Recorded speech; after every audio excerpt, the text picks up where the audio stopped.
আসসালামু আলাইকুম। আজকে দেখাচ্ছি সবার প্রিয় এবং পছন্দের চিকেন বিরিয়ানি। অসাধারণ স্বাদের, মুখে লেগে থাকার মতো।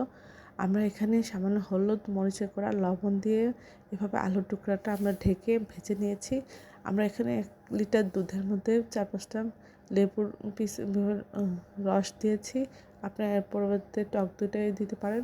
আমরা এখানে দিলে পরিমাণ মতো পেঁয়াজ, কাঁচামরিচ, সাদা তিল, এখানে হচ্ছে জয়ত্রী, তারপরে দিয়ে দেবো স্টার আনিস, তারপরে আমরা দিয়ে দিচ্ছি পোস্ত দানা, তারপরে দেবো শাহি জিরা সব, আর দিয়ে দিব কয়েকটা কিশমিশ আর ৩ রকমের বাদাম। আপনারা চাইলে ১ রকমের বাদাম দিলেও হবে। সব কিছু দিয়ে আমরা পানিতে এটা ব্লেন্ড করে নিব।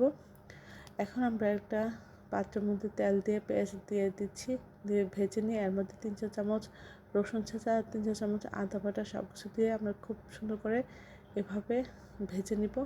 আর এখানে পেস্ট করে রাখা বাদামের ইয়েটা সব কিছু দিয়ে দিলাম। আর এর মধ্যে দিব ১ চামচ জিরা গুঁড়া, ১ চামচ ধনিয়া গুঁড়া, আর দিয়ে দিচ্ছি ১ চামচ মরিচের গুঁড়া, আধা আধা চামচ এলাচ গুঁড়া, আর এখানে দিয়ে দিচ্ছি ৩-৪ চামচ লবণ।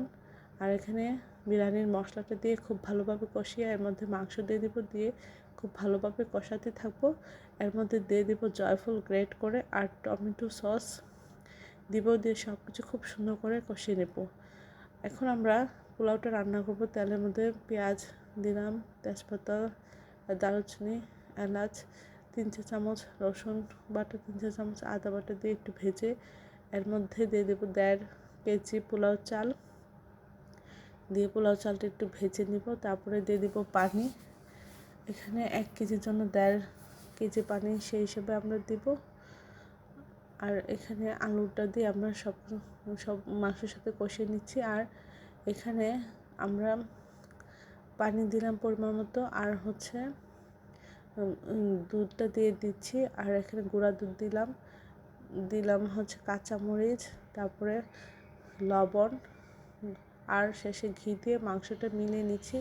এটা খেতে এতটাই সুস্বাদু হয়েছিল যে জিভে লেগেছিল। আশা করি এই রেসিপিটা আপনারা একবার হলেও ট্রাই করবেন।